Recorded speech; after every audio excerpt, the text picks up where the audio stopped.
Hello साथियों, कैसे आप सभी। मैं जितेंद्र एक बार फिर से आप सभी आपके परिवार टिकी भैया पे स्वागत करते हैं। हम लोग पिछली क्लास में पढ़े थे संधि संधि के बारे में।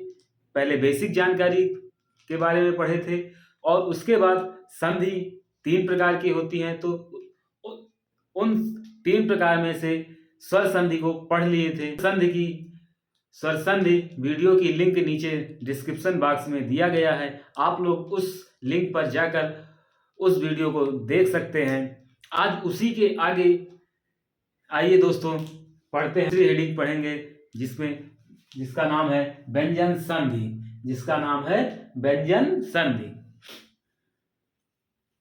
वि धन अंजन बराबर व्यंजन। हेडिंग डालेंगे व्यंजन संधि।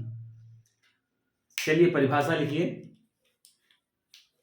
जब किसी स्वर का मेल स्वर का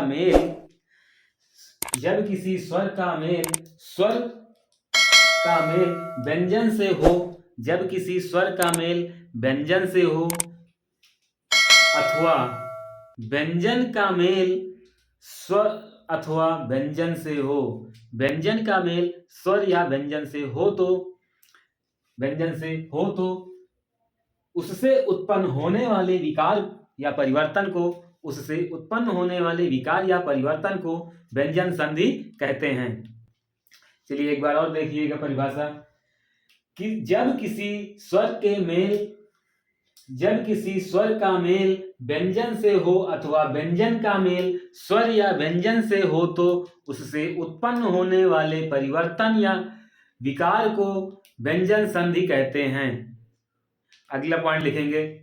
व्यंजन संधि के निम्नलिखित भेद होते हैं। आइए पहला नियम पढ़ते हैं। चाहे हेडिंग डाल दीजिए कि पहले वर्ण का तीसरे वर्ण में परिवर्तन। डैश करके लिखिए। किसी वर्ग के पहले वर्ण किसी भी वर्ण का पहला वर्ण का चाटा तापा हो या का चाटा तापा का मेल किसी वर्ग के तीसरे या चौथे या हा या अंतस्थ या स्वर के साथ मेल हो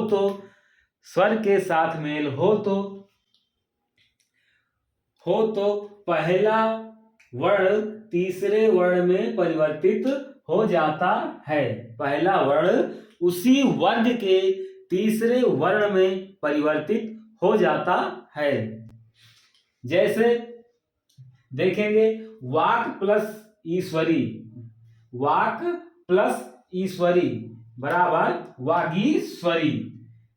किसी भी वर्ग का पहला अक्षर का, देखिए यहां पे पहला अक्षर क्या मिला, का, और या तो कोई स्वर आए या अंतस्थ व्यंजन या हा या उसी वर्ग का तीसरा वर्ण हो या चौथा वर्ण हो। तो यहाँ पे क्या आया है, ये स्वर दिया है तो पहला अक्षर यानी कि का उसी वर्ग के तीसरा वर्ण या चौथे वर्ण में परिवर्तित हो जाता है। तो तीसरे वर्ण में उसी वर्ग के तीसरे वर्ण में परिवर्तित हो जाता है। तो का परिवर्तन कहां हो जाएगा, किसमें होगा, गा में, तो वागीश्वरी हो जाएगा। उसी प्रकार वाक प्लस दान, तो का परिवर्तन उसी वर्ग के वर्ण में तीसरे वर्ण में दा में हो जाएगा, तो गा में हो गया, तो वाक प्लस दान बराबर वागदान। फिर अब दूसरा देखेंगे अच धन अंत। तो दूसरा वर्ग चा वर्ग का पहला अक्षर उसी वर्ग के तीसरे वर्ण में परिवर्तित हो जाएगा, तो अच धन अंत बराबर अजंत। क्या हो जाएगा, अजंत। अच धन आदि बराबर अजादि। उसी प्रकार आगे देखेंगे जैसे अप धन जा, तो पा वर्ग का पहला अक्षर, पा वर्ग का पहला वर्ण उसी वर्ग के तीसरे वर्ण में परिवर्तित हो जाता है। तो पा का परिवर्तन बा में हो जाएगा तो बनेगा अब्ज।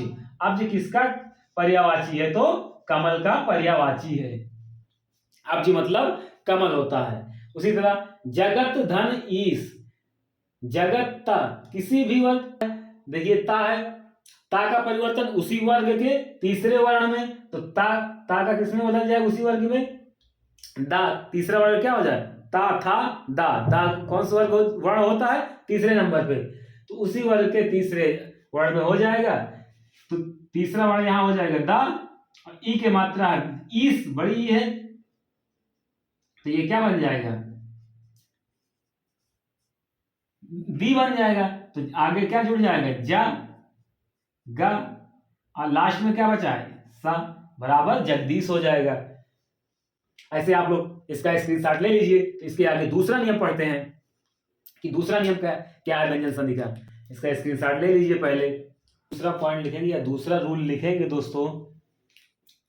दूसरा रूल है किसी भी वर्ण का पहला अक्षर, किसी भी वर्ग का पहला वर्ण का चा टा ता पा, का चा टा ता पा का मेल किसी वर्ग के पांचवें अक्षर, किसी वर्ग के पांचवें अक्षर या अनुनासिक व्यंजन, किसी भी वर्ग का पहला अक्षर, किसी भी वर्ग का पहला अक्षर का मेल उसी वर्ग के पांचवें अक्षर या अनुनासिक व्यंजन से होता है तो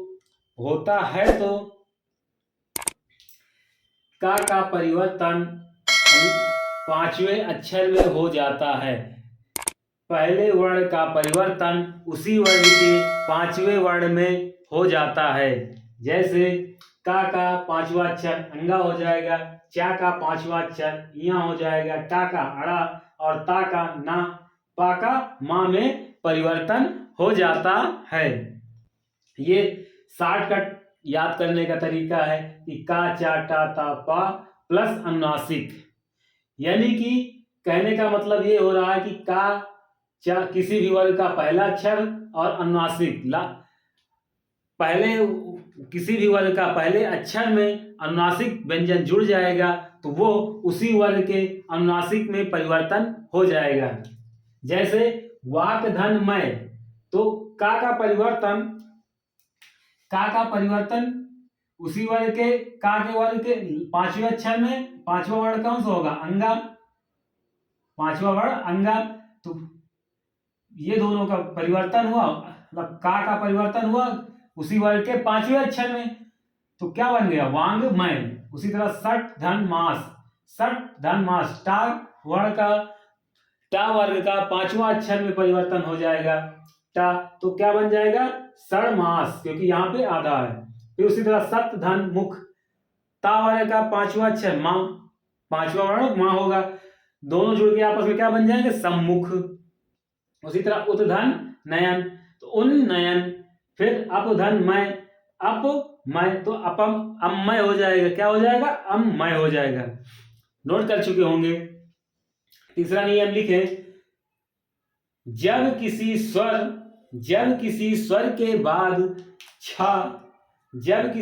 के बाद छा आए तो दोनों वर्णों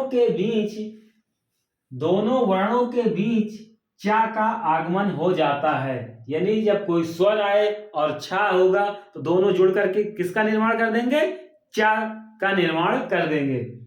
जैसे हम देखेंगे अनु धन छेद, अनु में क्या आया? स्वर, उ स्वर हो गया, प्लस छा से छाता, ये दोनों मिलकर किसका निर्माण करेंगे? चा का, आधा चा का।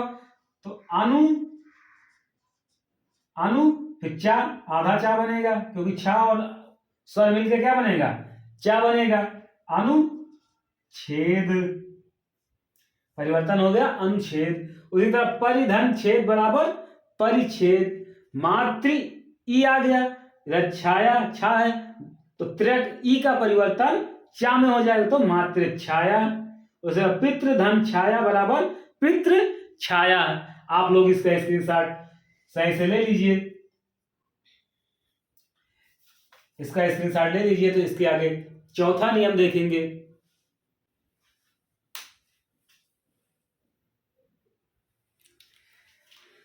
दोस्तों चौथा टाइप लिखने से पहले आप लोग ये जानिए कि व्यंजन संधि में 15-16 टाइप हम पढ़ाएंगे आपको, या 15-16 टाइप के बारे में बताएंगे। उससे कहीं का भी व्यंजन संधि के उदाहरण होंगे, कैसे भी व्यंजन की संधि के उदाहरण होंगे, आप लोग आसानी से सॉल्व कर लेंगे। लेकिन इसको पूरा यानी ये वीडियो को अंत तक जरूर देखें ताकि 15 से 16 नियम आपको पता हो जाए। चलिए आप लोग लिखेंगे चौथा नियम। जब किसी स्वर के बाद, लिखिए, जब किसी स्वर के बाद सा आए तो, जब किसी स्वर के बाद सा आए तो सा के स्थान पर, सा के स्थान पे सा हो जाता है। सा के स्थान पे सा हो जाता है। लिखिए मित्रों चौथा नियम लिखेंगे। जब किसी स्वर के बाद, जब किसी स्वर के बाद दंत सा, ये सा को क्या बोलते हैं? दंत सा आए तो दंत सा के स्थान पे, दंत सा के स्थान पे मूर्धा सा, इस सा को क्या बोलते हैं? मूर्धा सा हो जाता है। जैसे वि धन सम बराबर विषम, सु धन समा बराबर सुषमा, अभिधन शेख बराबर अभिषेक, सुधन स्मिता बराबर सुस्मिता। देखेंगे दोस्तों इसको कैसे परिवर्तन हुआ। जब किसी स्वर, स्वर यहां पे क्या आया? ई, फिर उसके बाद तालु सा, उसके बाद दंत सा, दंत सा कहां है? ये तो दंत सा का परिवर्तन किसमें हो जाएगा? सा में, मूर्धा सा में, मूर्धा सा में परिवर्तन हो जाएगा तो क्या बनेगा? विषम। आप लोग नोट कर लिए होंगे। अगला नियम लिखेंगे। अगला नियम है पांचवा नियम। चलिए लिखिए। यदि ता के बाद, यदि ता के बाद, यदि ता के बाद तालु सा, इस सा को तालु सा कहते हैं।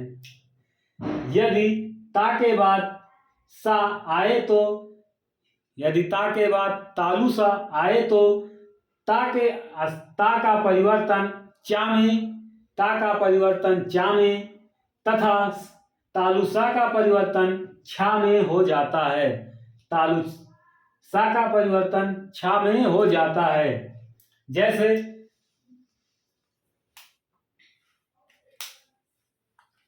सत, तो ता का परिवर्तन किसमें हो जाएगा? ता का परिवर्तन चा में, ता का परिवर्तन चा में हो जाएगा। और सा का परिवर्तन, तालु सा का परिवर्तन किसमें होगा है? सा का परिवर्तन छा में होता है। तो ये दोनों मिलकर क्या बन गए? सच्छास्त्र। क्या बना? सच्छास्त्र। उसी तरह उत्धन श्रृंखल बराबर उच्च श्रृंखल, उत्धन शिष्ट बराबर उच्छिष्ट। आप लोग इस वीडियो को लास्ट तक जरूर देखेंगे ताकि आप सभी को 15 से 16 नियम पता हो जाए व्यंजन संधि के, और व्यंजन संधि को हल करना आसान हो जाएगा। अगला नियम लिखेंगे।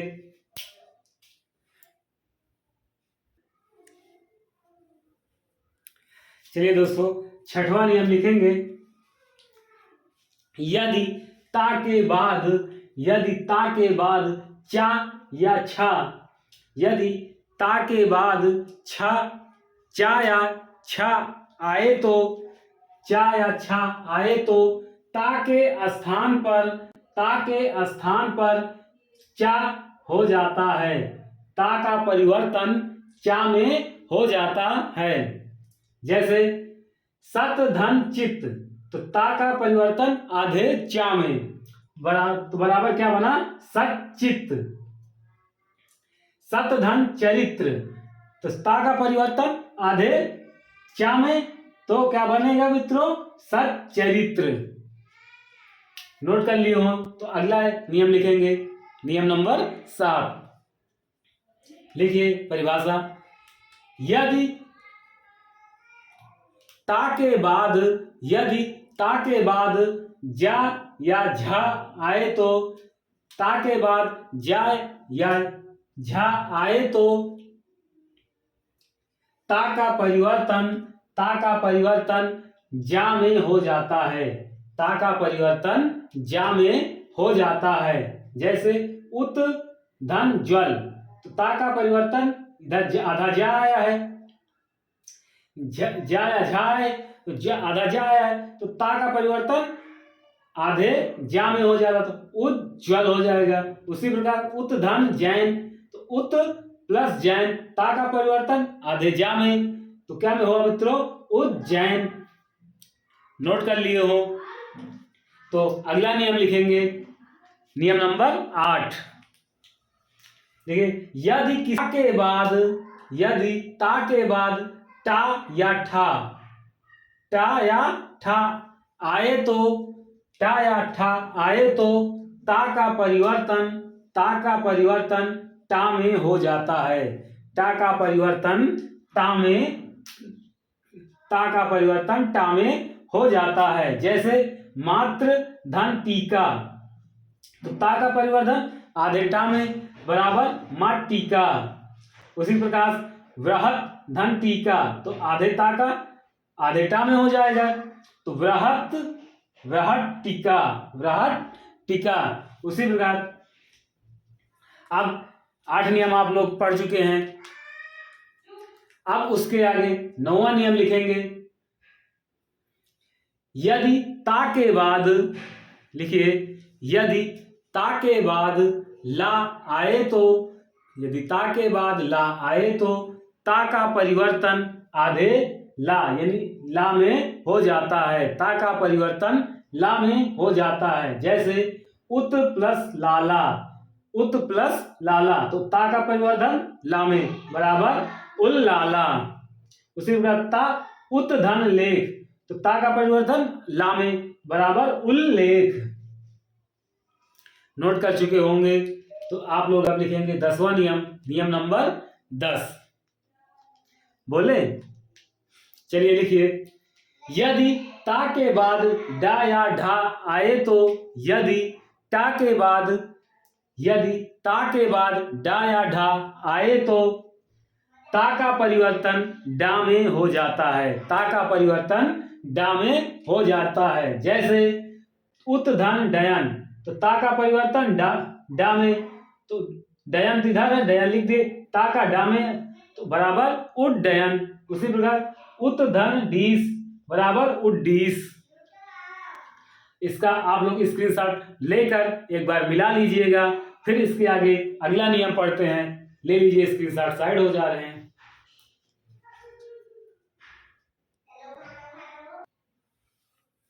चलिए मित्रों, नियम नंबर 11 लिखेंगे।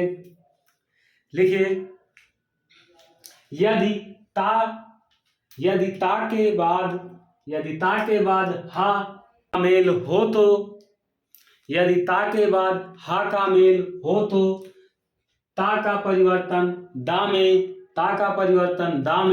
तथा हा का परिवर्तन धा में हो जाता है।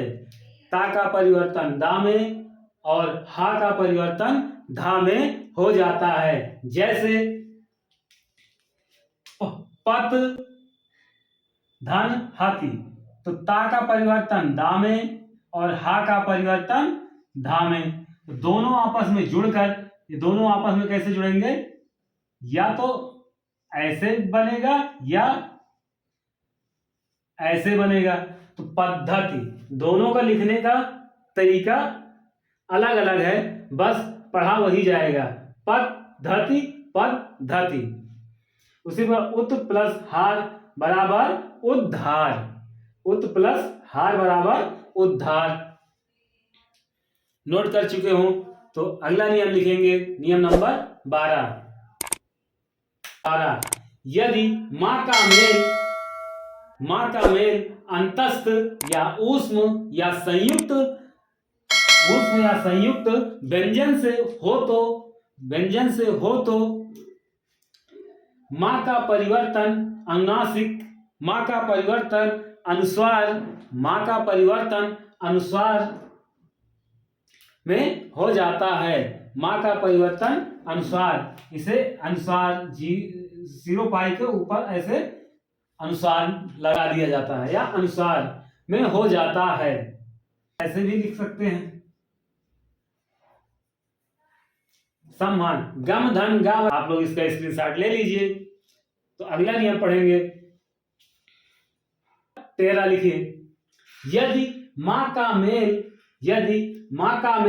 किसी भी वर्ग का से माँ तक, किसी भी वर्ग ब्रैकेट में लिख लीजिए का से माँ तक का कोई भी वर्ण आए तो माँ का परिवर्तन अनुस्वार में हो जाता है। माँ का परिवर्तन अनुस्वार देखिए ऐसे वाला अनुस्वार में हो जाता है। जैसे गम प्लस गा बराबर गंगा, सम प्लस कर बराबर शंकर, देखिए लग गया ना अनुस्वार। देखिए नियम नंबर, अगला नियम लिखेंगे, नियम नंबर 14 लिखिए, यदि माँ का मेल माँ से हो तो माँ का परिवर्तन आधे माँ में ही होता है। जैसे सम प्लस मान बराबर सम्मान, सम प्लस मेलन बराबर सम्मेलन, ये अब सही है। आप लोग इसका स्क्रीनशॉट ले लीजिए। तो 2 नियम और बचे हैं, उसको भी पढ़ लीजिए ताकि पूरा व्यंजन संधि आप लोगों को अच्छे से आने लगेगा और अच्छे से समझ में भी आया होगा। ले लीजिए स्क्रीनशॉट, देखेंगे, लिखेंगे मित्रों नियम नंबर 15। चलिए परिभाषा लिखिए, यदि दा का मेल का या खा या ता या था या पा या फा या सा से हो तो दा का परिवर्तन ता में हो जाता है। दा का परिवर्तन ता में हो जाता है। जैसे उद धन थान, तो दा का परिवर्तन किसमें हो जाएगा? ता में।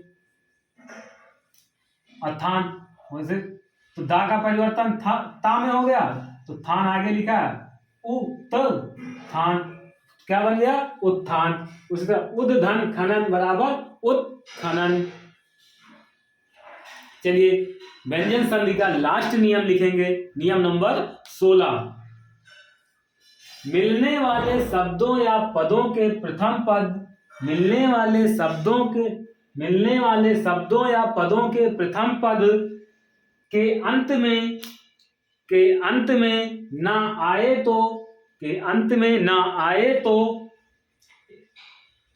तो इनका योग करते समय इनका लोप कर देते हैं।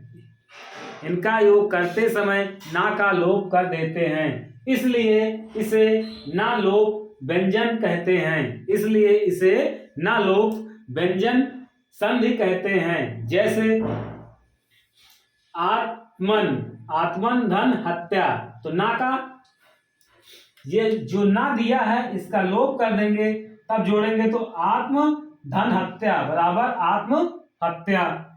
युवन धन राज, तो ना का तो लोप कर दिए, तो युवन धन राज बराबर युवराज। पश्चिम धन राज, तो पक्षीराज। प्राणिन धन मात्र बराबर प्राणी मात्र। आई होप आपको ये वीडियो पसंद आया होगा। मिलते हैं कल एक और नए वीडियो के साथ, तब तक के लिए जय हिंद, जय भारत।